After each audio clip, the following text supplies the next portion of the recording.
Sorry.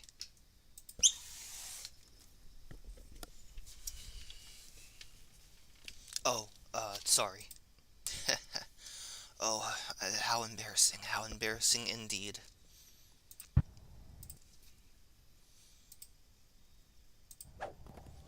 Alright, Dungeons and Donkeys Online. Ruins of Myth Very cool. Yeah, this place is very cool. I love it. There's a wide variety of monsters. There's new monsters I haven't seen before. Like the Naga, like the giant snake monster. Um, there's the Ettercaps.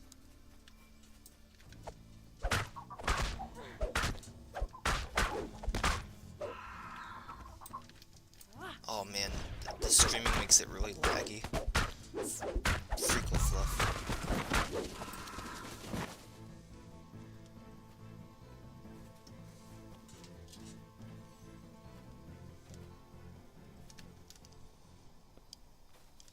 Yeah, I think this is like my new favorite uh wilderness area.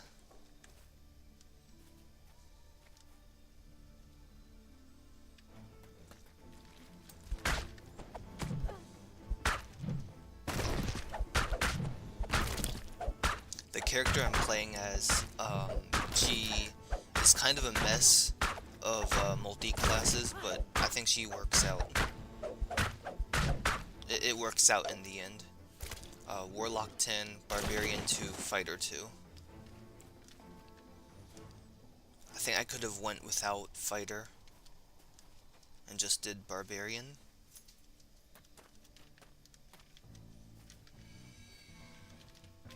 Oh no, not the gelatinous, not the puddings.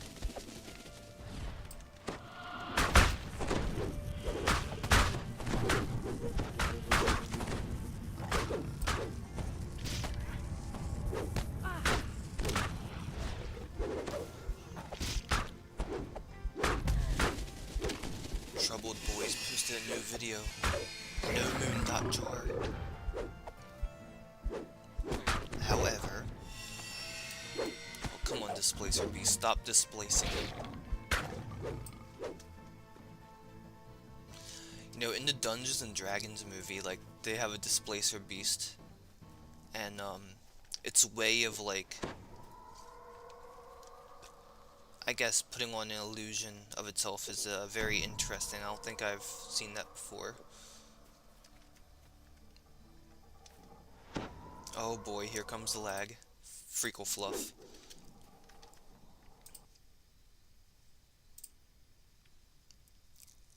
Oh. Oh crap, the viewer left.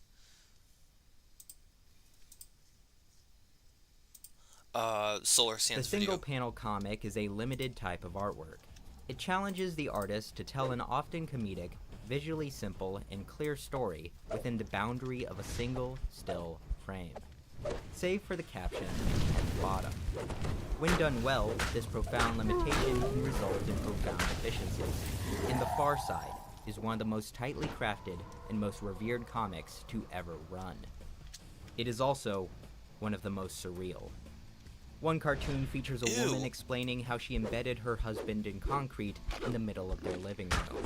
Another illustrates a safari team driving through a wildlife reserve filled with exotic animals trapped in enormous glass jars. A factory filled with chickens produces deflated rubber men. Men and women in glasses peek out of prairie dog holes. These cartoons beg the question, was The Far Side always this bizarre? Oh, you know what? Well, yes. Yes, it I'm was. supposed to be on my way to the quest. Before I'm being out here called having The Far fun Side, slaying it was stuff. called Nature's Way, with a focus on making fun of and subverting the expectations of nature.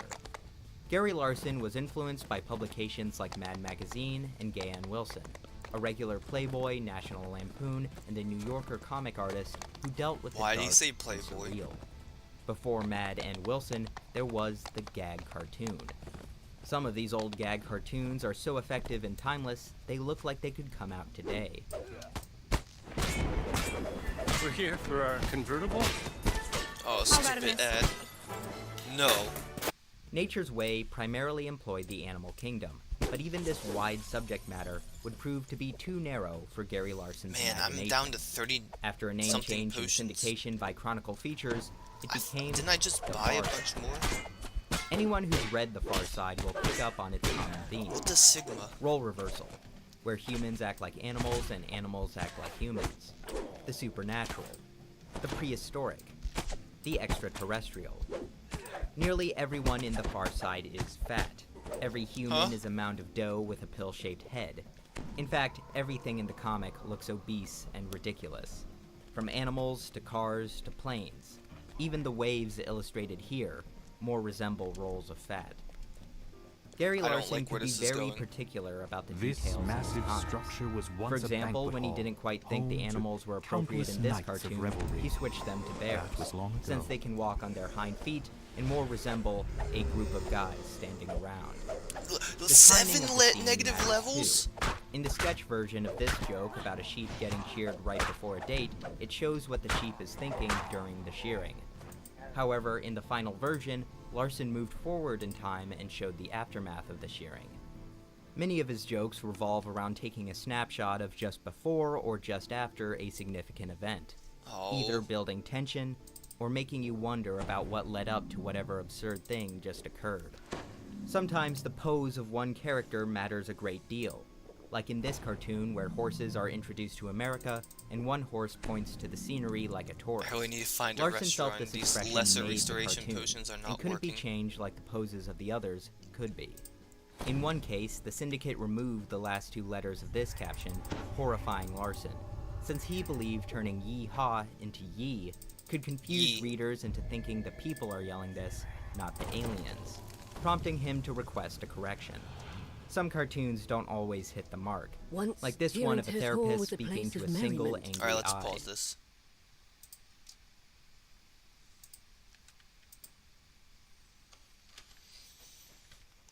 Oh, I feel like this is gonna end badly.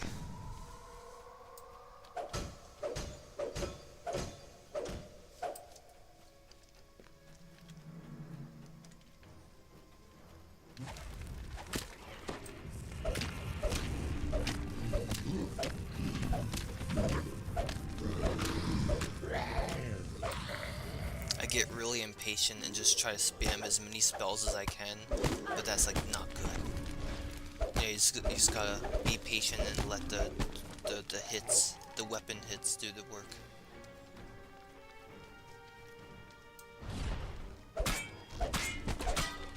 Holy crap.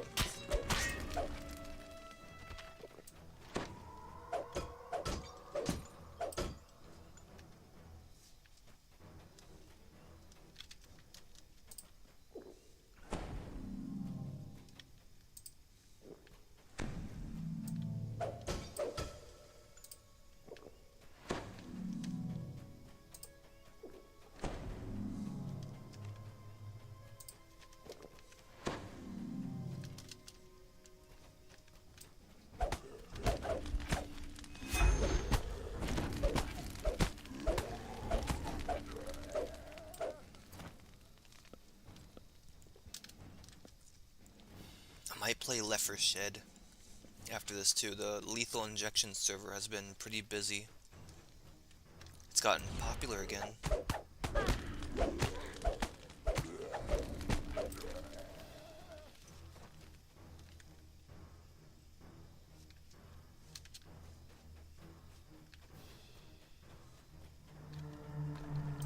Oh, I saw you poking your head out. You gross thing. Oh, yikes. No.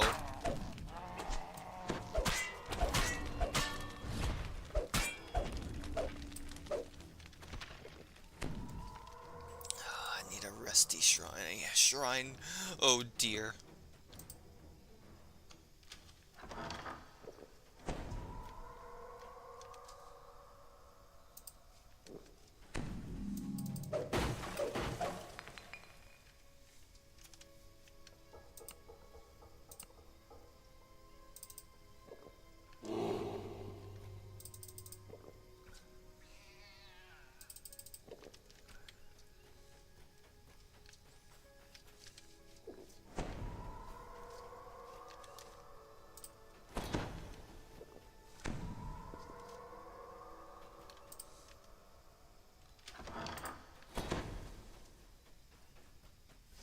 I went around in the oval.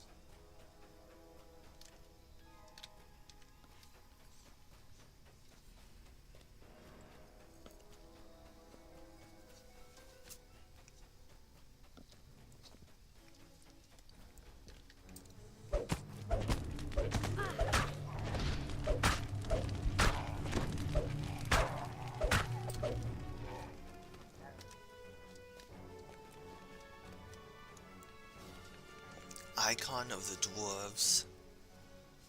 We need an icon of the dwarves. I'm a dwarf and I'm digging a hole. Diggy diggy hole. Oh man. Those were the good old days. Yogg's cast.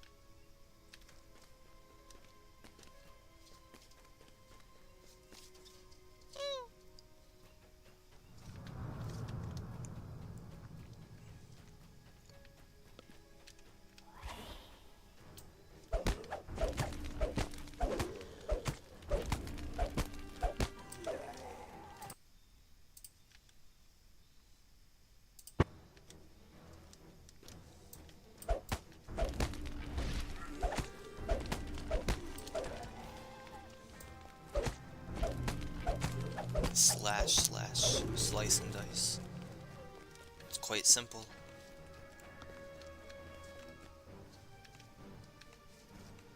Oh, I see him. You hear someone calling out from behind a doorway blocked by a magical barrier. It doesn't sound like one of the undead. Perhaps it's the drow elf you're searching for. Mm-hmm.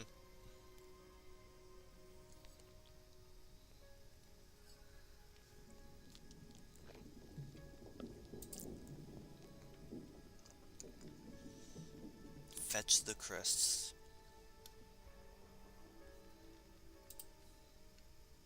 You found the drow you're seeking, but it seems that he's trapped behind that barrier. And to remove it, you'll need a pair of door crests.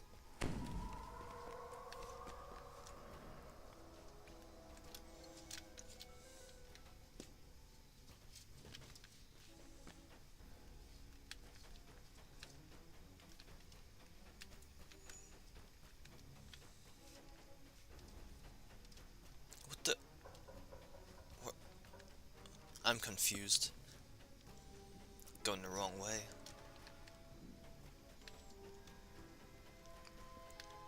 Yeah, I don't want to play his commentary video while I'm playing this because, you know, the dungeon master narrates and the voices are like getting in Re-entering the the way. Great Hall, you're surprised by the sight of a towering skeletal figure. Oh A no. long ship juts out from between its ribs. A crest. Oh, you are kidding me. Great.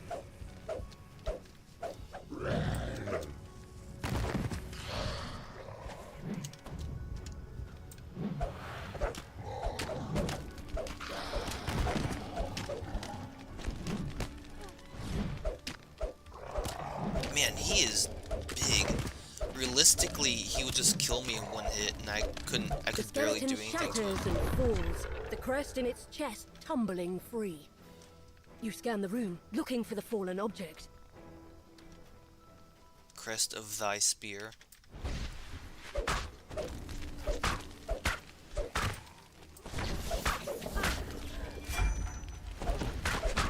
Ooh, ow. Gotta be careful. Drow elves are something else, man. They're cute and stuff.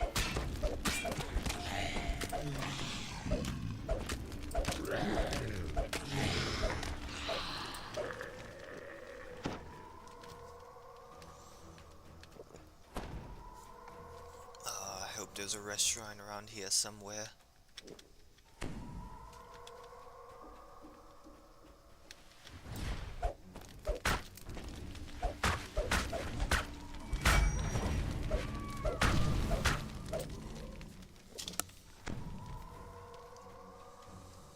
Okay, there's one. I don't know how I got down 7 levels. This hallway remains What? covered in the dust of centuries.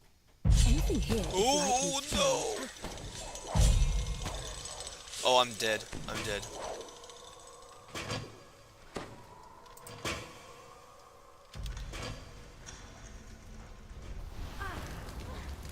Oh my. Oh! No. Oh, son of a bitch.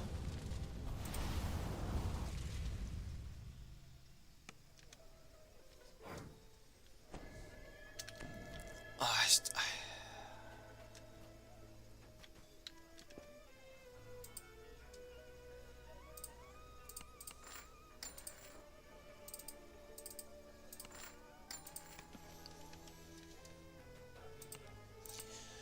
yeah, Ravenloft is a good place to, for Halloween too. House Drasco seems to be like the epicenter of all the spooky stuff in this game. Like you know, there's the Mists of Ravenloft. There's the Night Revels.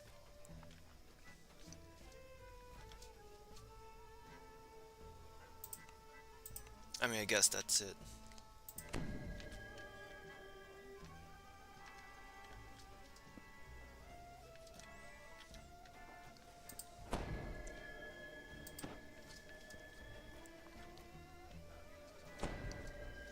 Okay, I think I shall make my way to the Night Revels.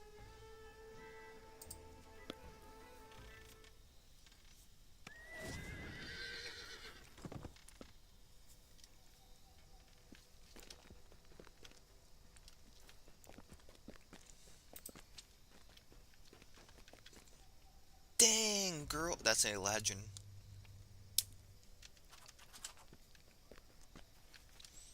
Alright, time. Oh, I should restock first.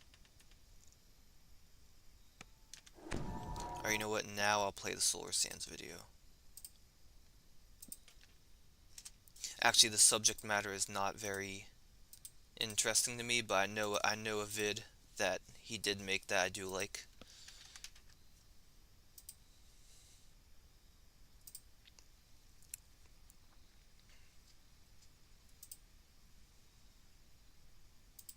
Let's see. Yes, our culture is eating itself. I think that's a very interesting video.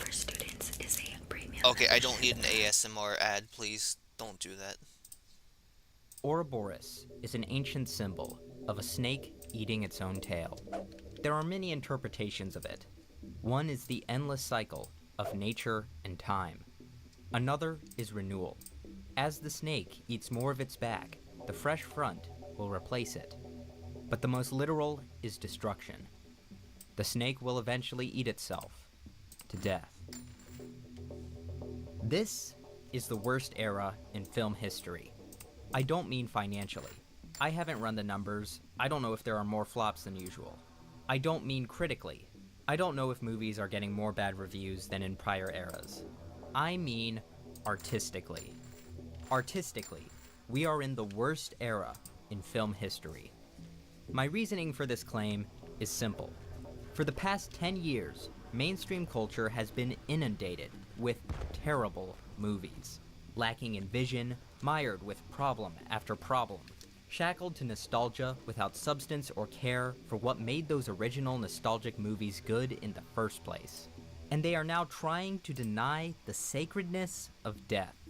Yes, you heard me right. Deny the sacredness of death.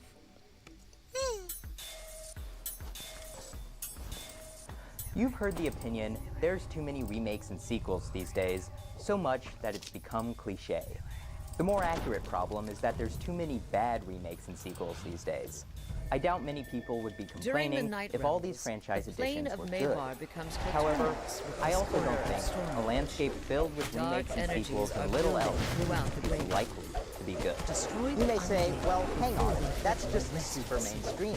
What about all these original indie and low-budget films coming out? And I will retort, those are good to have, but mainstream culture is important. It's where the most money is. It's what gets the most Look at all that ghost I think activity. it says something It's about all us. dark and And shadowy. it says something about the creative limitations of some of our most paid artists that mainstream ghost culture gang. is so derivative right now. We are in an age of not just copies, but bad copies, and I intend to watch it all burn to the ground. Web. Man, even with all There's like the something I wanna stuff tell I you have, about. I'm still taking a lot of damage. My heritage.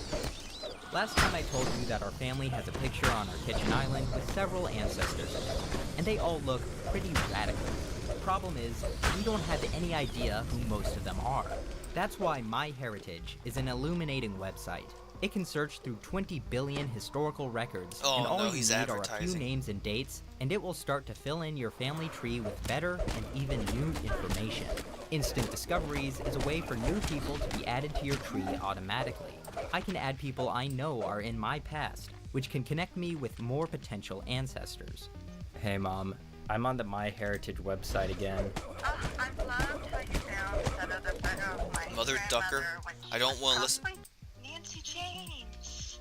Born in 1855. She was born in Tennessee, grandmother of your grandmother. If this kind of family sleuthing interests you, sign up for a 14-day free trial with the link below and enjoy all My Heritage has to offer. Thanks to My Heritage for sponsoring this video. Shut the duck up! The dense fog lifts. The Star allowing Wars you to franchise explore has further got to to the be east. the most analyzed franchise in the 21st century. The Star Wars sequel trilogy has been critiqued possibly more than any other franchise edition in history, even more than the infamous prequel trilogy that came before it. But why is that? I won't belabor this point, because you've heard it a lot. The sequel trilogy, and a vast majority of Star Wars media under Disney, is heavily flawed. And this is not something that is simply my personal opinion. Watch the entirety of the original 3 Star Wars movies and count things that are mistakes. Objective mistakes. The Stormtrooper in Oh, the wait, I have background this hitting spell. his head on the door. Or Luke kicking Oh, too this is far gonna make from things an so actor much to look easier. like it connected. But what about coincidences Maybe. or contrivances in the plot? Take the sequence where Luke gets more and more of his friends captured in Jabba's palace in an attempt to rescue Han Solo. If you really analyze this plan, it doesn't make a lot of sense. And if you tallied up these problems across the entire original trilogy, at the upper end, you'd probably have 100 problems. Some big, some small. Which by no means is unusual when creating a large and complicated fictional story and world. When you get to the prequel trilogy, these problems become more numerous and more severe. Why do the Jedi use Force Run once and never again? Why does Obi-Wan smash through a window to latch onto dense this drone fog when he could dissipates easily atop the plummet to hill his next to death? Dolera's Why tomb. isn't this assassination A drone fearsome built to form self-destruct emerges so from no the one can mist. track it back? I know Obi-Wan is a I'm surprised Jedi, they don't but need this a is hireling downright for all this. suicidal. How is an electrified spear thrown very hard capable of shattering Star Cruiser windows? But I think the worst of the prequel's flaws have to do with the characters. Like how Anakin Skywalker goes from being tempted to the dark side and maiming someone to defend another, The to dense fog slaughtering blocking the innocent northern and children southern paths in near mere Dolera's minutes. tomb lifts. Or how Obi-Wan leaves can Anakin to hear- brutally die. What compounds problems like these is that the prequels Man, affect the I continuity miss of the Star original Wars. trilogy. I just did not Across like what all the Disney turned it prequels, into. I would estimate there may be I try to keep an 1,000 open mind, problems. Some big, but- some small. Which is a lot. No. Again, these No are more. estimates. The exact number doesn't matter too much. The point is that from trilogy to trilogy, these problems increase in quantity dramatically. And when I talk about problems, I'm not talking about stilted acting or whether I have an emotional connection to the films. I'm talking about things that don't logically follow. Errors that may not be noticed by the audience at first, but are nonetheless still there and tend to Holy damage crap. the work upon further contemplation. And if fixed, would make that Arcanists piece of and media priests better. have to be destroyed When you get first. to the sequel trilogy, across all 3 films, I estimate there are thousands Excuse of problems. A knife is painted out of the background to keep Rey from dying during a fight scene. The half-sunken wreckage Wow. of the Death Star is used as a marker for a knife map that can only work while standing at a specific point on the landscape while pointed at a specific part of the wreckage. All of this while ignoring the fact this wreckage should not exist in huge pieces like this anyway. Kylo Ren's TIE fighter gets damaged, rolls across the desert at 200 miles per hour, and explodes. He walks out of it perfectly fine moments later. Even if you like these films, you have to admit these moments do not work. they cannot function in a coherent story. You have to admit, these Alright, films everyone, would be gather better around. without these problems. Yet these films are riddled with them. It is rare for any given scene to not have a problem within it. And what compounds problems like these are how they affect the original and prequel trilogies. The Force Awakens was hugely influential on the film industry in ways we have only recently begun to comprehend. Much of the teasing in the My movie and goodness, my trailer computer is is echoed in hyperventilating. sequels of Not similar good. franchise giants. The Force Awakens rehashes the general plot structure, themes, and iconography of A New Hope, which My friend satisfied most recommended people that at I the start time. making But shorts. in hindsight, the film had very little I substance think he in itself. has a point. Beyond a few concepts They'll be much and easier to concepts, make. it had no merits that stood And, on their own. The Last Jedi also know, borrows iconography I and don't know. themes of The Empire Strikes Back, such as the rebels being scattered and hunted throughout the film. But you're left wondering why the Resistance, which should be in power, is being chased and outgunned by those who shouldn't have an overwhelming force? Sure, there are plenty of original ideas in the film too, but they only seek to cut short plot lines that had been established in The Force Awakens. And finally, you have the rise of Skywalker, which is so blatant in its borrowing that it resurrects a villain from the original trilogy who exploded twice. Throughout the whole sequel trilogy, even things like spaceships are simply original trilogy ships but painted black, or soft reboots of original trilogy ships. There is no natural evolution in technology. There is no changing of the power dynamics in the galaxy. There is no change in the strategies or behaviors of the warring factions from the decades before. And even though they tease us with potential ideas, there is no change in how we understand the villains or the heroes. Live in Maryland, you're definitely gonna want to. No, If you've been injured no. in a car accident and it's someone else's fault, you could be out. Fuck you. After the conclusion of this trilogy, it became blatantly obvious that they had no overarching plan. You don't end up with this many Sorry, I problems just within really a trilogy hate ads because of a sometimes. few slip-ups. Your priorities have to be seriously out of whack from the very beginning. There was clearly a lack of communication between teams, a lack of time, a lack of care. From the very beginning, Disney wanted to recapture the magic, feel, and success of the original trilogy, but did not have the Oh, planning, no. skills, vision, or originality to do that. No, Beholder, no. If they did just rehash the original trilogy, it Wow, might the have negative done okay. energy actually The heals him problem too. is the sequel trilogy isn't just a copy of the original You spot trilogy. moving It's a forms bad in copy. the area in All they front could of do was Dalara's chew up tomb. what they had before and spit it back out. In the Ahsoka TV series, based off of a character in the animated Star Wars The Clone Wars series, they have to bring back Hayden Christensen's Anakin Skywalker. They have to tease us with Darth Vader. In the Book of Boba Fett, they have to bring back Cad Bane, one of the coolest characters in the animated Clone Wars, just to kill him off after a couple of scenes. Truly Okay, I don't need to baffling. fight another They put in Beholder. the I'm effort to gonna- bring in this character in live action just to unceremoniously end his story forever. At the end of the Han Solo film, they have to tease us with Darth Maul of all people. I just remembered this. At the end of Obi-Wan, they tease us with Force Ghost Qui-Gon Jinn. Even in The Acolyte, despite how terrible it is a show with 90% brand new, never before seen or referenced characters. Yeah, you have to give that to But the still, Acolyte. it has to have a Sith with a bunch of black new spooky stuff. mask and unconventional red lightsaber. And has to tease us at the very end with Darth Plagueis and Yoda. They cannot help themselves. Could Star Wars TV shows utilize these existing characters to enhance their stories? Yes.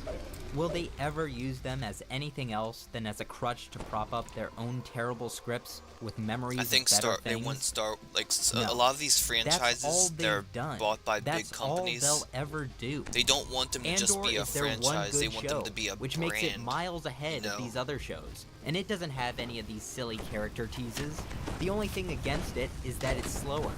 The original Star Wars was a product of multiple influences reforged into one work from a genuine artist during a time where innovation was necessary. I don't think Disney in its current form is capable of replicating that right now. The Star Wars brand now has significantly more movies and shows that are bad and creature forgettable collapses, than it does and you movies feel and I the shows read you that all are exhausted. good and energies special. of Mabar. Disney has diluted the brand You and sever its the graveyard's identity. connection. In the trailer playing for the at night. Skeleton Crew, we see alien For a short environments while, that don't at feel least. alien. There are aliens walking alien pets, aliens going to school, taking Lol. tests, and wearing backpacks. Aliens walking down concrete roads and sidewalks that go to homes with pitched roofs. This isn't a Star Wars neighborhood. This is a Disney Channel original movie suburb with a coat of paint. It speaks to such a lack of imagination. As long as artists are making things that are only references to their own brand, that are only inspired by this incest of ideation, I don't think we're going to get good movies, let alone worthy sequels. When you look at the recent Alright, Marvel did I get any movies and keys? TV shows, they are also riddled with problems just like this. Oh my gosh, In I did Endgame, not get any they spend keys. a good chunk of the movie simply revisiting Marvel's greatest hits in the form of time Oh wait, no, I travel. did. No, yeah, look, Spider-Man 4. No Way Okay, Home cool. is a better movie than you'd expect, Now, but it does my rub me the character wrong here, way she how they has have a to bring back spectral Sam great Raimi's axe. villains and previous iterations of Spider-Man in this convoluted way. At least the film has the balls to rehandle characters in previous films that were not well received. Let's see. Okay, But I fear almonds and Hollywood cinnamon. learned the wrong lessons from the success of this movie. Doctor Strange in the Multiverse of Madness was the last Marvel project I ever saw in theaters, and it was so bad it gave me a headache by the time Yeah, it was over. Multiverse of Besides Madness, constantly like, not making sense, I don't know, it looked and like a fun fundamentally film, not understanding what infinity actually means. They, for some reason, bring in recognizable characters such as Professor X, played by the Patrick Stewart, Mr. Fantastic, played by John Krasinski, Captain Carter, Captain Marvel, and Black Bolt. Just to Captain 5 Marvel. minutes later, kill them all violently new in the Ravage. dumbest ways possible, because Wanda wants to be with her imaginary kids. It's baffling. When you look at the Rings of Power series, it's also riddled with problems and callbacks. When you look at Deadpool and the Wolverine, it's riddled with problems and callbacks. Alien Romulus is riddled with problems and callbacks. That's right, Sources. you bitch! An overwhelming Excuse stench assails you as you begin to explore Oh god, the I hideout. haven't even mentioned all the Jurassic World films, all the new Terminator sequels, Wonder Woman 1984, Matrix Resurrections, yet another old Indiana Jones. Ever since 2015, there's not just been a bunch of sequels released every year, but there has been at least one infamous sequel released every single year. The year before that, Dumb and Dumber 2 was released, which I saw, but I don't think anyone remembers. All I can recall is how gross and old Jim Carrey and Jeff Daniels looked. Oh What dear. actually Is happened in that movie? locked and can only be opened Wait, when the runes The United are lit. States Department of Look Justice for charged two that money used to produce the mechanisms film that was will stolen unlock from the a door Malaysian when government activated. investment fund. Huh, learn something new every day. If you look at the Oh, announcements dear. for Disney movies, it is bleak. At D23, 4 out of the 17 films are not sequels or remakes, and only 3 are seemingly original. If you No. look further into the future, it does being not get much overwhelmed. better. People would probably not be worried about the state of entertainment if most of these sequels were stellar, but there are signs most of these are going to be awful. The Snow White remake is ludicrously expensive, has been hit with controversy after controversy, and a 1-year delay. The Toy Story franchise concluded well with the third one and has no idea where to go. The Lion King remake prequel does not have the writing or nostalgia of the original Lion King to use as a crutch. Nearly every Marvel project since Endgame has been a disaster. Incredibles 2 did not live up to the original, and frankly, I don't Sauce. think Disney has the teeth to ever make a good Incredibles Disney film. fatigue. Is it possible these projects could turn out well? Yes. Is it likely? No. A landscape of purely derivative art is not healthy for creative minds. You make it through security so fast.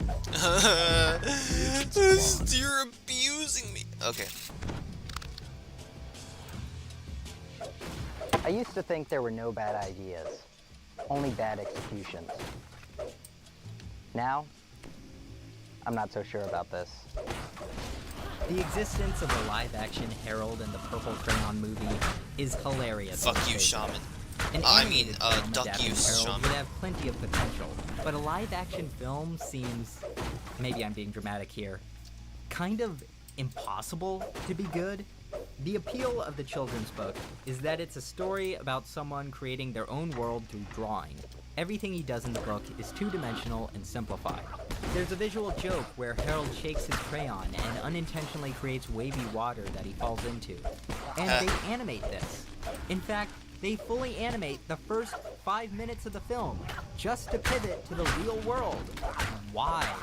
If you have to have live action, why not do it Roger Yeah, live Rabbit action style is just and have so 2D silly. animation interact with the Unnecessary. real world? Making this cute toddler into a grown man and then putting him into the boring, already made real world that spawns glossy, hyper-realistic objects out of his drawings instead of taking the obvious path and creating an animated 2D film is Barricade. just a Hi, bad pumpkins. idea. While we're on children's books, a The Giving Tree feature-length movie would be a bad idea. And I know damn well a producer has looked at the Giving Tree sales numbers and thought about it. The book is so concise in its message make and another purposefully builds leaves out a episode. lot of information to convey its message I have quite the that there's mansion to very show little you. you can add to I it built it without a while back. I actively don't think I undermining it. ever A typical Hollywood screenwriter would probably expand on the boy's life or give I the tree never more to do in showed the it, story. really. And God forbid, we'd have a bunch of scenes like this. Come, boy, come. Swing from my branches and play in my shade. Whoa! Did that tree just talk? That's a talking tree! I must be going crazy! Is it possible Oh, for no, a you Giving Tree don't. movie to be made that's good? Yes, but it would have to be very creative in its storytelling. So unusual and new in a way I can't even fathom. And I think that's very unlikely to happen. Furthermore, is it possible for a Giving Tree movie to be Scepter. made that's even better than the book? I The say that's guttural damn near groans of impossible shuffling without just undead making can your be own heard original from story. the door. Uh-oh. This is what makes the muffled Joker voice movie kind of an squeaks. oddity. The Joker is a decent movie about mental illness and living in a culture lacking in empathy that is only tenuously connected to the DC universe. It's a Trojan horse movie, sneaking in an original story with something masquerading as a DC supervillain film. After Joker's Oh my success, gosh. I was kind of expecting more original stories Get me with the big duck out of franchise here. paint on them, but I can't recall any more examples like this. The Lego Movie is a film that you would not expect to be good, but surprisingly is. I owe most of its success to two things: prioritizing creating an enjoyable story before trying to sell its product, and treating the property with sincerity. The film really ties everything together by connecting it to the real door world at the end, shatters yes, as but several only Oh, to no. emphasize what the towards purpose you. of a buildable Now, toy like Lego Lego Lich is at its Storm. core. his creations The to Super attack. Mario Brothers movie is possibly the most generic and safe kids movie I have ever seen. I'm not talking about the original, which is the opposite of that. If you saw the trailer, yeah, that's the movie. There is not a single thing in this film that will surprise you. Yeah, dude, However, I it's go not through these potions bad. quickly. It's nice. It's unfortunate. It's fine. This film was very well received, and I believe that's because the story was not insulting, and the movie treats This the shield, Mushroom I have Kingdom one right now. with awe and It sincerity. equipped healing A lesser film amplification. might be irritatingly makes the sarcastic healing and mock more the whole effective. idea of platforming and power-ups. But because this film is faithful and interprets these video game ideas sincerely, people are more charitable to the film than it probably deserves. Super Donkey Bros movie. That was a good Judging movie. by the trailer, the I adore Minecraft it. movie is I going really to do. be profoundly mediocre.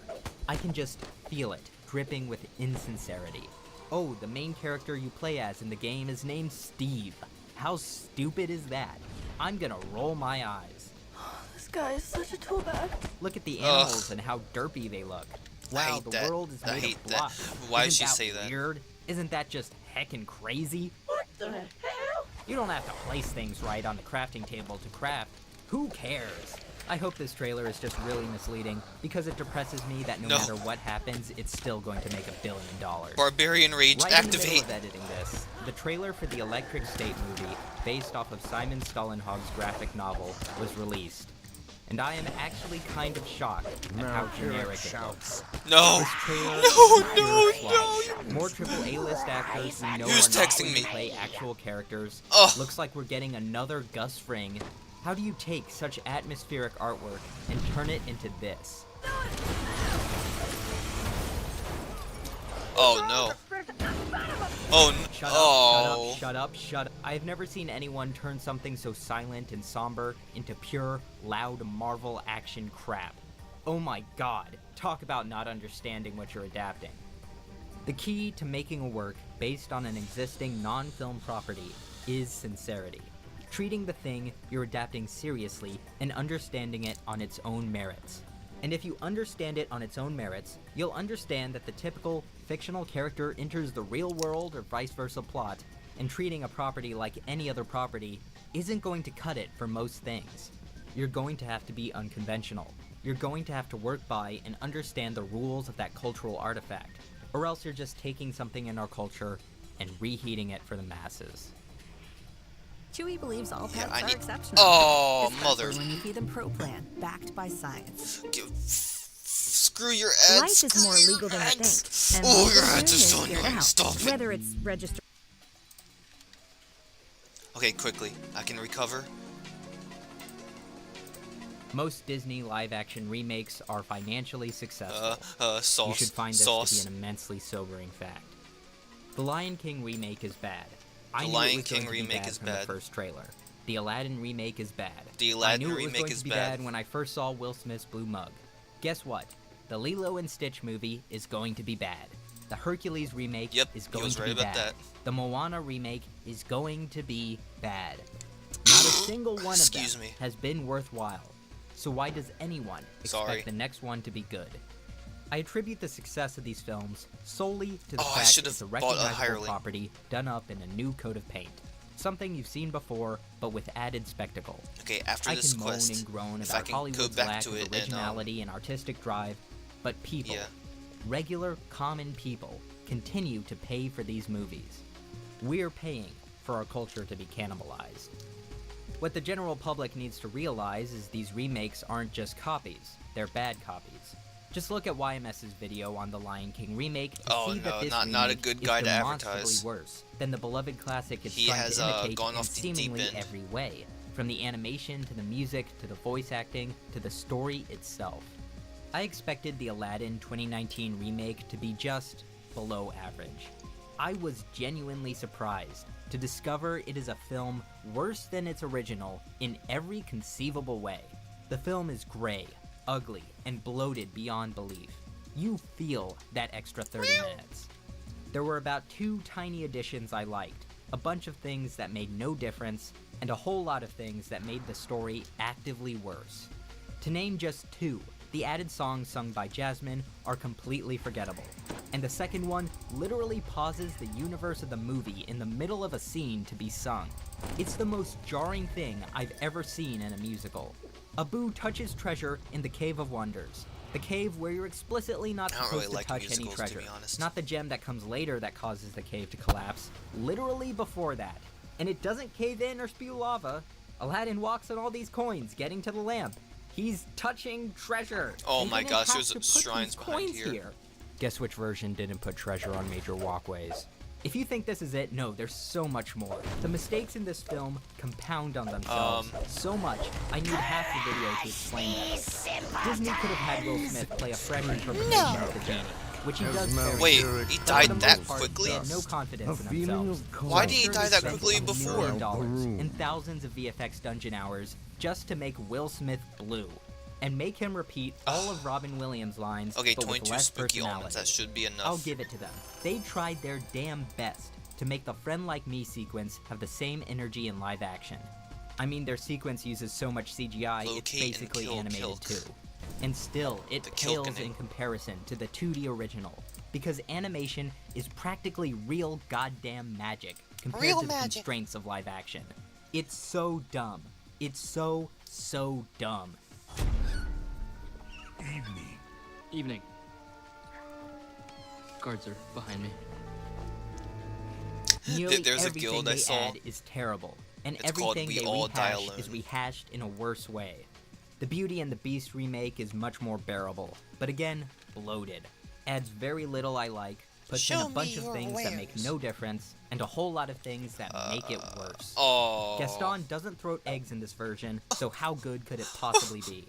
It's genuinely admirable how much they try to make these animated characters work in realistic Wings of CGI, Redemption cry. but they just I need more can't. spooky almonds. The Little Mermaid is better than Aladdin, but still so boring and bloated. Okay, it here we adds go. 2 tiny things I like, puts in things that make no difference, and adds a whole lot of things that make it Freako worse. Fluff, you're Notice kidding me. the pattern here. They add 3 new Whoa, songs, 2 of which that are not is just cool. forgettable, but legitimately some of the worst I've ever heard. That is ducking The one cool sung by right there, Prince whatever Eric that really helps is. you appreciate musical choreography, because for most of the song, he just drones on while walking down a dirt path.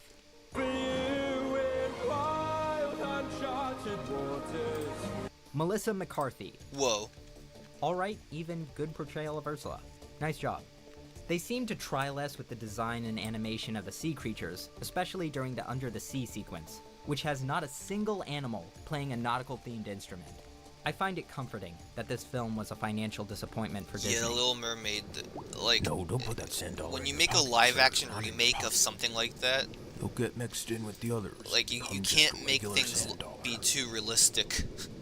You're, like, watering down the film Besides too parts much. of Aladdin, which is amazingly bad in the second What half. the Sigma are you All doing? these remakes left my mind almost as soon as they entered. Their greatest sin is that they're boring. Artistically, there is nothing to be gained from these, because these aren't just copies, they're bad copies. Wait a second, Solar Sands. There are good copies out there too. Come on, get out of here. Comet Fall. Hey guys, Solar Sands remake Kino Corner here. I know it's easy to say that all remakes are bad. Hollywood is running out of ideas. They can't stop running out of ideas. But you know what? This might be Bring back controversial for me to Princess Solar say, Sands. but not all remakes are bad. In fact, some of them are great. Would you guess that classic movies like The Maltese Falcon, His Girl Friday, Ben-Hur, The Magnificent Seven, Invasion of the Body Snatchers, The Fly, The Thing, and Sorcerer Invasion are all of the remakes? Donkey Snatchers. Heck, even the most badass movie of all time, Michael Mann's Heat, is a remake. I mean, it's a remake of a TV movie he made called LA Takedown, so it was more like he just wanted another go at the story to make it better. And it worked out. Everyone loves Heat, but hardly anyone remembers LA Takedown. I want to take a look at two beloved movies that are remakes, Scarface and A Fistful of Dollars. Let's start with Scarface. You hear that title and you think of Al Pacino snorting coke and introducing all of his buddies to his little friend. The movie is actually a remake of a Howard Hawks film that released in 1932, which was also called Scarface. The two films share some thematic similarities about the rise and fall of the titular gangster, the famous line, "The world is yours," and so on. But they're basically two very distinct movies. In the 1932 version, Paul Mooney plays as an Italian gangster in early 30s New York. For the 1983 film, its director, Brian De Palma, set it clearly in South Florida in the 1980s. The remake took a look at the 80s drug trade, Cuban immigration, and 1980s life. So what De Palma did was take a 51-year-old film as a baseline, and he entirely reworked it so that it would be modern and culturally relevant. Now, as for Fistful of Dollars, it's a very straight remake of Kurosawa's classic Yojimbo. It's beat for beat, almost the exact same film, but Leone brought the story into color and traded samurai aesthetics for cowboy aesthetics. It wasn't a sanctioned remake, though, as Toho sued the production for royalties and credits. Kurosawa wrote to Leone, saying, Signor Leone, you know, I when have you just walk had the around, chance you to see a your lot film. of sexy It is a very vampires, a fine lot of film, sexy but it is tieflings, my film. a lot of Since sexy Japan's elves. the signatory of the Berne Convention on the International Copyright, you must pay me. Like, can you stop Does that make a trying to Fistful of Dollars seduce me, bad? please? Like, come on. No, it still rocks. I love both films. They have the same story, same beats, and some of the same jokes, Oh though gosh, a few a things were mummy lich changed. thing. But both films have As excellent you direction, enter and the Toshiro Mifune tavern, you and Clint notice Eastwood the are both smell of legendary rot leading in men. the air. They can coexist and work as complementary films, and maybe a fun double feature. What I'm getting at is this. Remakes can be Zombies, good, rants, but like, let's maybe get they're out of often here. not. They're good or even great when the people making them love the source material and want to put their own spin on it. Sometimes there are films that have great ideas in them, but were just executed poorly. Those are great films to remake because a good filmmaker can see where the original went wrong and make something great out of it. However, remakes are not good when it's a person or a Gruesome studio who just wants to begin make to a cheap fall buck by from the profiting might off need better people's nostalgia. fortification. If the intention is soulless, then the result is soulless. I don't know what I need exactly. Build a website you love with Wix. For your words, Yeah, I don't know. Create Maybe your brand. like everything's just too low. your opportunity. Pounding can be heard from down below. Feeling a vibe? Run with it. From can't look away Where'd to you? gotta Where'd they come have it. from? Look at it. They Make came from that every corner. They detail manifested. Bring out what's hot. Oh no. Remove what's not. Crystallize it. Instantly set it Oh gosh, if it starts lagging. Oh, I forgot to hire Link. Keep The moving. creature Your site hisses. grows with you. Add solutions that meet you where you are and take you where you want to go. Smooth to make, easy to love. Chevy Equinox is more than an SUV. It's your cool down, You have arrived. your surprise for mom, and your weekend escape. It's your Equinox with everything on one screen. Chevrolet. Together, Oh my let's gosh, drive. it's Vorn. I don't know who Vorn is. When I But first saw the that name is CGI kinda version of familiar. Peter Cushing's Grand Moff Tarkin show up in Rogue One, the worst of my feelings were that I could tell it was CGI. These days, I fear it was the beginning of something much more insidious. While using old footage and computer manipulation to create scenes using the likeness of a long dead actor has been tried as far back as 2004, it has become more and more commonplace to simulate the likenesses of long-deceased actors using CGI and AI and puppet them around in movies. Dude, Harold the deep Ramis, fake who played stuff is Egon like Spengler in the original corrupt. Ghostbusters, shows up in Ghostbusters Afterlife as a ghost. Christopher Reeve shows up in that awful Flash movie as a horribly uncanny abomination, along with half a dozen or so actors, some dead, some still alive, including George Reeves, who, killed himself. Just recently, Yikes. Ian Holmes' likeness was used in multiple scenes in Alien Romulus as another android. The director, Fede That's Alvarez, bullying. says he reached out to the widow of Ian Holm and received authorization from the rest of his family. Ian Holm's widow felt he would have loved it. Besides the fact she could not possibly know that for certain, it kind of doesn't matter to me that Ian Holm's wife and family approved of it. That's better than them not approving of it, but my stance on this as a moral issue is that we should not be puppeting around the face and voice of a dead person as if they were still alive for our entertainment. Especially I don't know what when it Hey is Weird Foundry is entirely about. avoidable. Nothing about the existence of Romulus required Ian Holmes' likeness. The android could have been anyone, Well, just a random actor. Fede Alvarez defends himself, saying it was a genuine attempt to honor him. But there's so much money at stake with these kinds of films, I just don't believe that. The fact that anyone excuses this, and that it's not an instant reason to avoid this film, astonishes me. It's one thing to use tricks of editing or even a CGI model in the case that an actor dies while making the film complete their scenes. It's quite another to bring an actor back from the dead when it is entirely avoidable for, let's face it, a cheap thrill of nostalgia. I find it absolutely repulsive.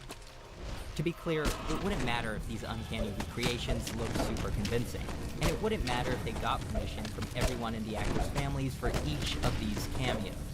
If they got consent from the living person before they died to do something like this, while that would be better, I would still oppose it artistically. There are more subtle and tasteful ways to honor a dead actor. Look at him. Literally having them show up as some sort of action figure my just familiar speaks is to a a lack fox. of imagination. I have the Fey Dark Creating Illusionist projects tree. with the intention of using a long dead actor is not just tacky, but sociopathic. Foxy. This isn't simply playing archival footage of an actor. This isn't simply an actor playing another dead actor, who, while is imitating a dead person, can easily be separated from the real person who once existed. This is a trick I got of digital monkey right already. necromancy. An You attempt gave to me bring back AIDS. the living likeness Gave me an and aura STD, of a you once cunt. real person. It's not just a copy. It's a bad copy. It is fundamentally a refusal of death and a denial of the sacredness of death. In modern cinema, nothing is allowed to die. No franchise can simply end. If it does end, it must go out kicking and screaming. No once living actor can rest if they can be resurrected for profit later down the line. If the film industry can't stop themselves from using AI to resurrect the dead, I guarantee it is salivating at the thought of being able to use AI in every part of filmmaking. They tried to do it with the intro to Secret Invasion. Even with the death of James Earl Jones, I'm certain the only thing on Disney executives' minds is, sorry. do we No, recreate his let's voice not with show her AI? ass. Because even though Darth Vader's story has been complete for decades, they have to bring him back. He's too popular not to bring back. You can see They a have lever, no which seems to control They the next cannot gate. help themselves. Christ, is there going to be a point we don't get any new actors anymore because of AI? The whole system is based on intellectual properties, with a significantly weakened star-based system, which doesn't allow interesting scripts to succeed without being attached thought to an process IP. behind this Are we character seriously is that she's going to resurrect actors very just aggressive, to play the same stale characters? This easily is why tempered. I call this the worst era in and film tries history. to be intimidating. There's been periods of remakes and sequels in movie history, does she have a bio? but I have never seen anything like revealing this a before. courtyard and a ladder. People have to stop paying for these movies if you want begin things to to change. appear from the I tend to shadows. avoid these movies because when I Man, hear this is about a them, really I good time to have consistently All hear bad Undead. things. And once these movies have been out for a few weeks, no one talks about them. Kung Fu Panda 4 was the 8th highest grossing film in the US this year. When was the last time someone talked about it? Wonka The made ladder a ton of money slides last into year. place, When was the last time you allowing saw someone access to mention the that rooftops movie? above. There was a live-action Avatar remake on Netflix this year. I completely forgot that existed. True. Do you know that a Pinocchio remake came out? Another Ghostbusters film came out this year. Did you know that? On the other hand, when Dune Part 2 was released, there was a solid month of very popular memes about it. And yes, it is a remake, but of a book series and a film that is famously not considered the most perfect film of the 80s. The zombie and in it the also has the courtyard advantage of looks being strangely familiar. I believe these films The will have undead no cultural corpse impact. of Roderick And the Ooh, silver lining that falls. looks gross. They have Roderick understanding. Nettles undead Disney has a finite amount of good films they can remake in their backlog. And even if they remake every single one of them, they will run out. And when they run out, they will be Comment. screwed. Use the comment, please. We saw them try and make an original project again. Yes! Oh, that Music wasn't in a very, Disney that musical wasn't too was effective, but bad. still. Can you believe that? They have forgotten how to make good movies. The tattered form When people say that if you falls keep in complaining defeat, about all these movies, and the all feeling these of Star Wars dread that projects, all surrounded these the sequels Lich and remakes fades. and films based off other properties, maybe you won't get any more, as if the audience was some sort of misbehaving child. They fail to realize, I would rather have no films than an abundance of films that cannibalize our culture. These studio films are products, and over again, we have been sold significantly worse products than what we had before. Yes, Solar I want Sands these makes a films point. to fail. I want them to fail because they have given me no reason to wish for their success. But if it's the case that these kinds of films continue to be successful, then I see a dark future ahead, where the same handful of franchises are dark restarted future. over and over, and billions of dollars are spent not on artists trying to move us into the future, but Oh, on you know what? I trying want to to do shop resurrect the until you. past. Oh, dang, We that's will the not only almond see one. the same ideas on the Almond big water. screen again and again, but also the same faces. Whoa. Look at you. Dang it, this is what I'm Reminder saying. that All if these family elves are sleuthing interests beautiful. you, sign up for a 14-day free trial with the link In. below and enjoy all MyHeritage has to offer.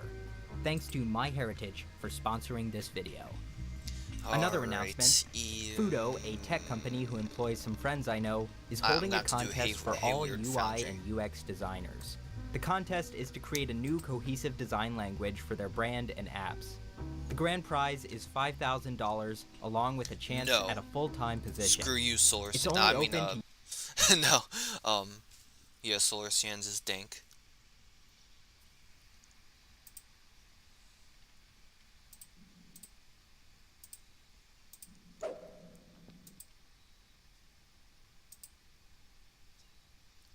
Okay, sauce. There have been rumors of strange things stirring within the now abandoned Haywire Foundry. Yet all seems quiet here now. I almost forgot my hireling again.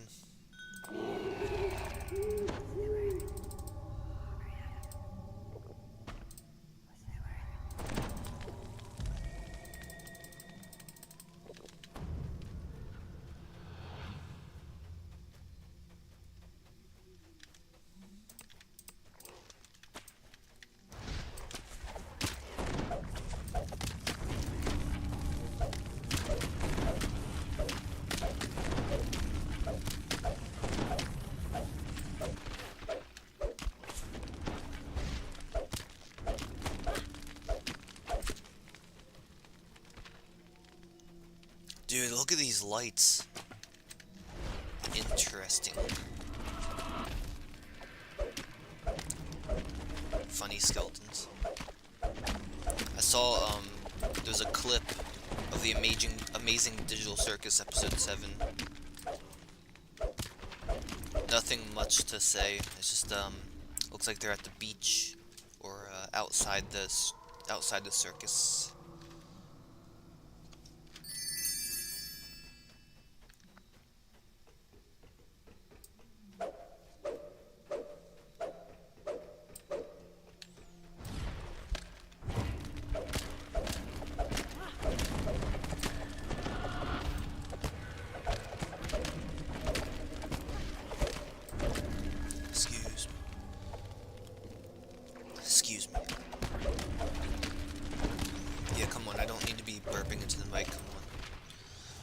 least I don't eat into the mic.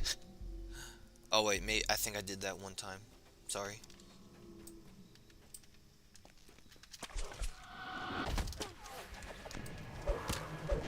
Oh wow, you weren't even in the circle, you still got influenced.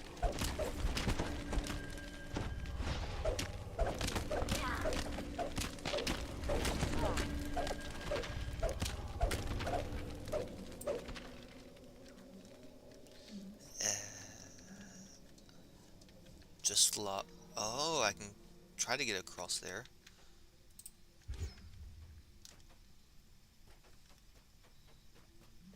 Oh yeah, look at this. Nice. Oh, okay. I thought it was gonna be a dead end. Look at these lights, they're interesting. I love it.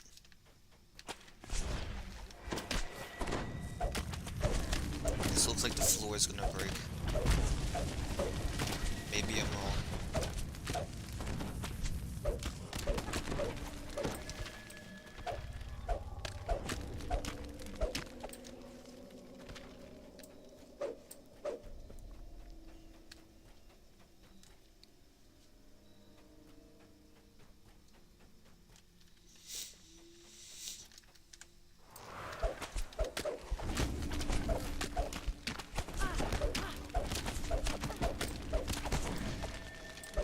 Oh my gosh.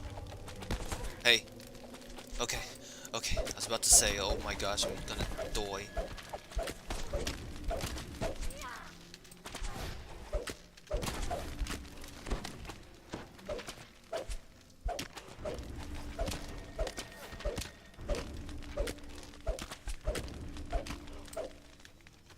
This is a really good sword.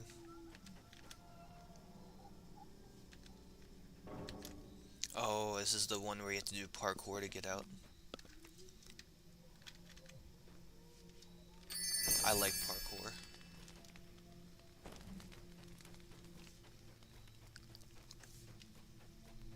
Oh, thank God all these wheels are destroyed. I remember doing like the normal version of this quest dusty a puzzle while wheel back, sits like a here, really dormant while and back. unsolved. And like I got really frustrated with this puzzle. And I got really upset because I'm a stupid baby.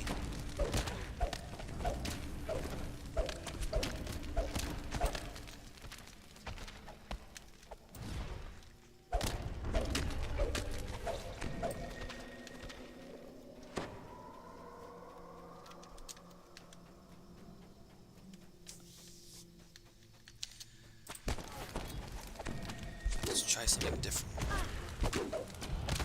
I'm using the force.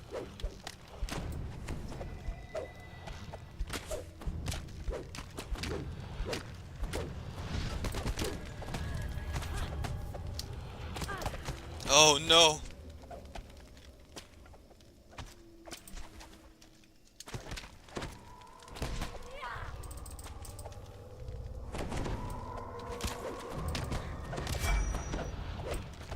Wait a minute, this is a good axey axe to use. Spectral axe. This character likes her axes.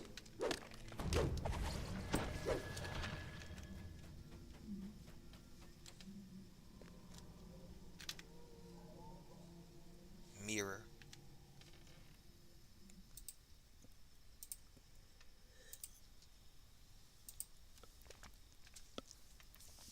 I'm trying to get into the Halloween spirit. It's gotten pretty cold.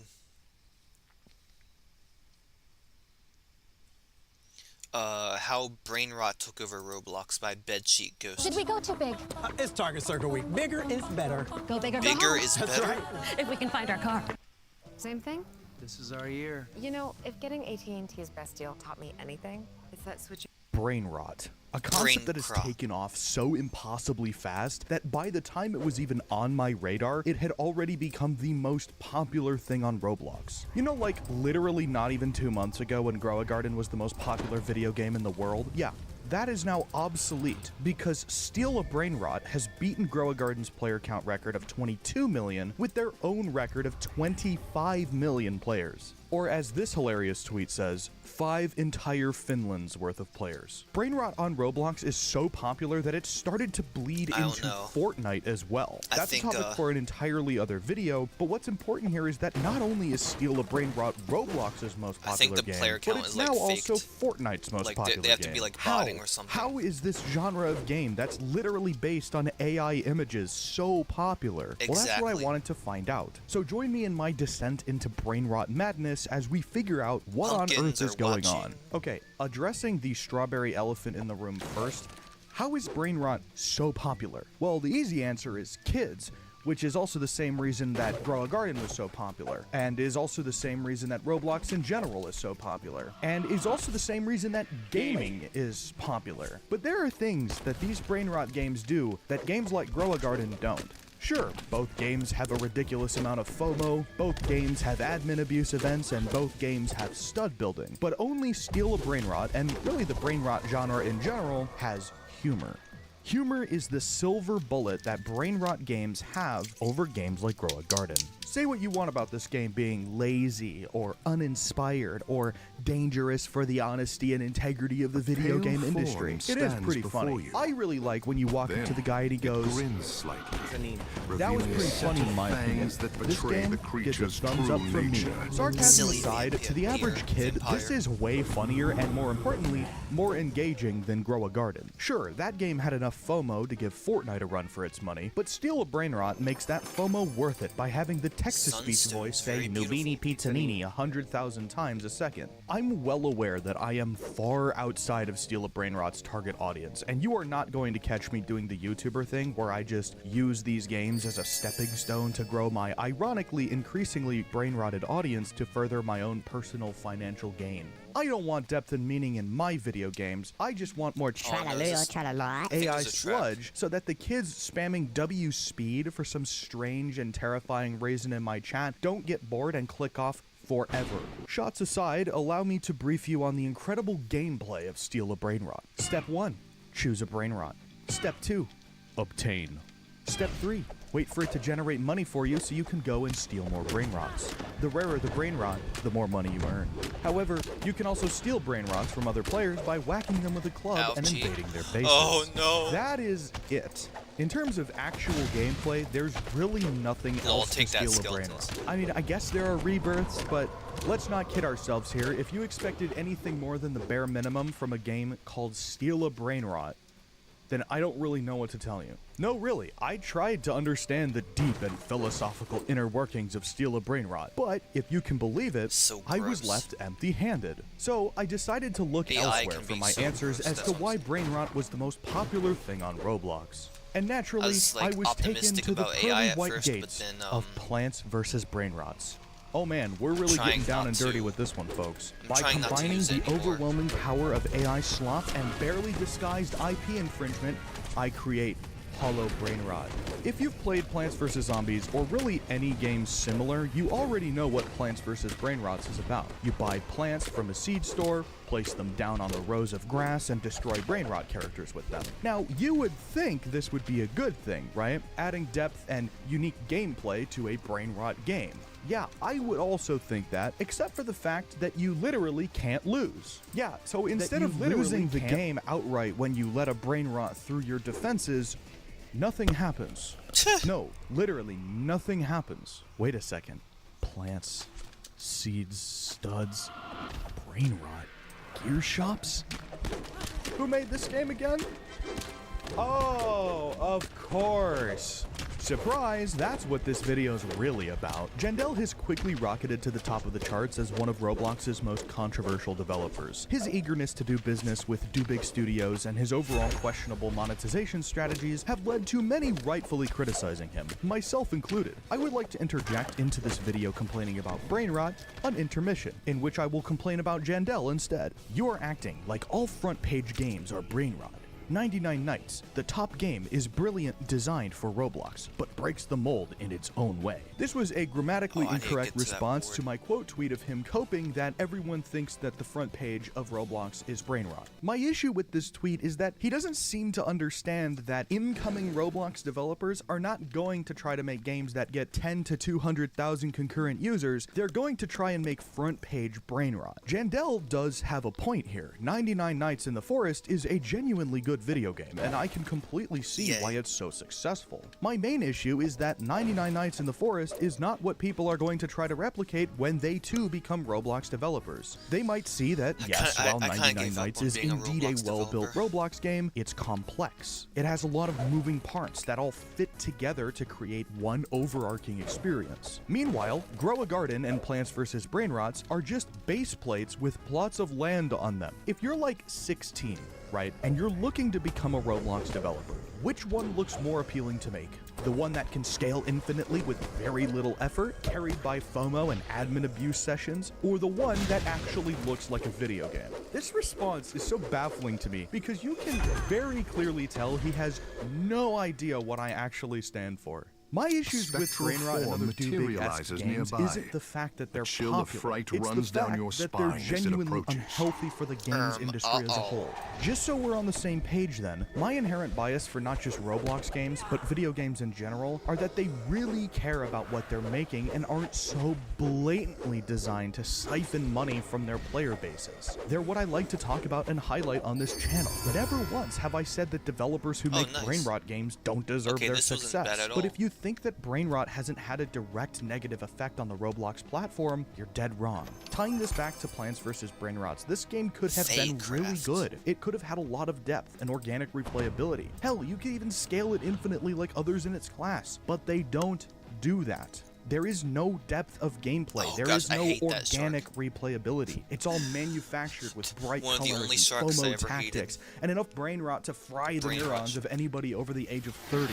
Roblox has always had a goofy art style and an inherent lean towards less serious ideas, but the difference between the goofy concepts that Roblox games used to implement and modern brain rot is the intent behind them. It seems like these brain rot games just get one single decent gameplay concept down and run with it. What is Plants vs. Brainrots if not just Grow a Garden with one extra gameplay mechanic slapped on top of it? Like, okay, let's play devil's advocate. Let's compare Steal a Brainrot to 99 Nights in the Forest and see which one looks more idyllic to make. Steal a Brainrot has arguably two major game mechanics: purchasing Brainrots and stealing Brainrots. When you purchase a Brainrot, it passively earns you money. Other players can sneak into your base and steal the Brainrot, which leads to a strategic I like how he's like he's using it like as a noun, like the Brainrot, without running the risk of someone stealing your best Brainrot. And that's it. There really isn't anything else to this game. Other than the admin abuse sessions that Sammy likes to do every Saturday, there's really no more depth to Steal a Brainrot. It's just 6 copy and pasted bases, a single base plate, and a conveyor belt with plenty of brain rot characters. I won't be able to use it until now let's look at 99 Nights in the Forest, a somewhat complex mix of the old camping style of horror game on Roblox and a more traditional survival horror game. There's a surprising amount of complex resource management in this game, especially if you're doing it solo. You don't want your fire to die, so you need to run around and chop trees, forage for food, and fight enemies, all while searching for 4 missing kids Legendary in the Warriors forest. Some nights have different events, like this meteor storm that looks genuinely cool, and rain that makes any chopped wood wet, preventing you from beefing up your fire. There were some bandits that came and attacked me one night, forcing me to take advantage of the fact that I could set and reset this bear trap over and over again to trick them into injuring themselves. Just from the short time that I played 99 Nights for the sake of this video, it was clear to me that, despite its simplicity and popularity, at its core, 99 Nights is a passion project. It's got the gameplay depth that a lot of my favorite games on this platform have. And it's not afraid to break the norm that most popular games follow, Steal a Brainrot included. It's aspects like this that make me really appreciate how 99 Nights manages to pull everything together into one package. But we aren't here to review 99 Nights or Steal a Brainrot. We're here to compare the two in terms of their complexity. If you were a kid, which game looks easier to make? Okay, if you said 99 Nights, I question your sanity because it's Steal a Brainrot and it's not close. And look, some of you are saying, okay, so what if Brainrot games are the most popular that the platform has to offer? They're not hurting anyone, and you're right. They really aren't hurting anyone. But we need to now talk about morality. Oh yeah, you thought it was over? We're going super in-depth today. It's no secret that none of these brain rot characters are made by real people. They're all based on AI images. A really funny scenario that happened recently was one of the brain rot characters named Tung Tung Sahur was actually removed from Steel of Brain Rot because the original poster of the Tung Tung Sahur character claimed that it was stolen. Now, other than the fact that saying Tung Tung Sahur with a straight-faced deadpan 100% serious is a near Sisyphean task, does the guy who originally posted the image of this character realize that he doesn't own it either? If anything, it belongs by the AI model that he used to generate it. It's no wonder why these brain rot games are so hated by not just older players like myself, but the larger developer community. I feel like the line should be drawn at AI characters, brain rot or not. There are a lot of things that go into character design, way too many to talk about in this video. From my perspective though, it's just really sad to see that devs would rather rely on AI generated images than the work of actual artists. I bet if you gave a character designer the task of designing new brain rots, they would be thrilled. Objectively, these are wild characters, and it would be really interesting to see how wild they could get if created by a real human being. So thanks for watching, and I'll see you all next time. Peace. No. No. I might get copyright struck.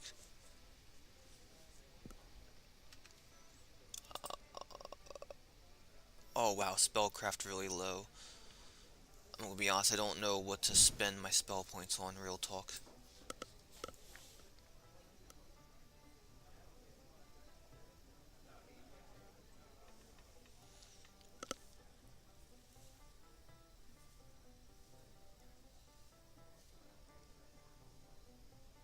The computer got very calm. What's going on here?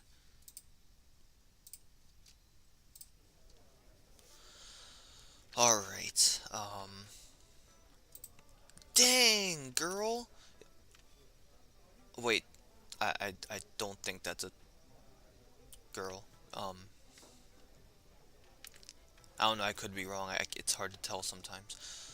Oh,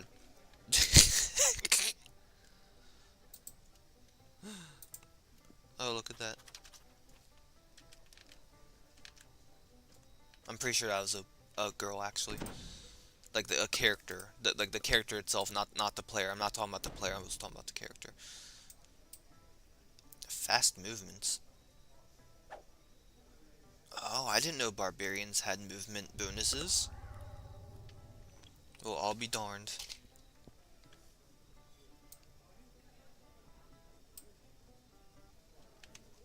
What was I doing again? No, seriously, I forgot what I was doing.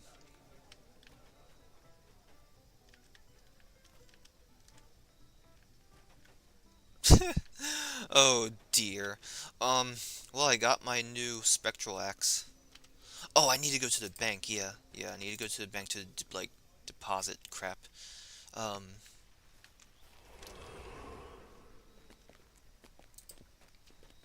Look at this badass nightmare horse. I remember in the Minecraft Mo Creatures mod, I believe there was like fiery horses that spawned in the nether. And they're called nightmares, which is a Dungeons and Dragons thing. Mo Creatures had like a big variety of horses. Like you got undead horses, skeleton horses. That's how they came to they came to Minecraft too. There's like Pegasus, unicorns. Unfortunately, those didn't come to Minecraft. Yeah.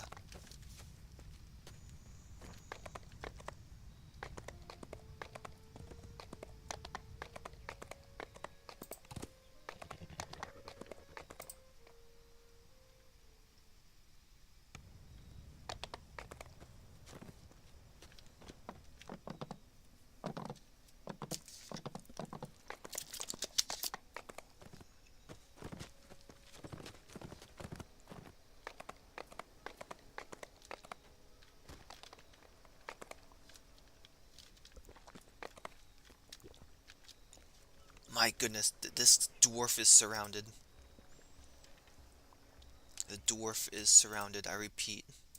The dwarf is surrounded.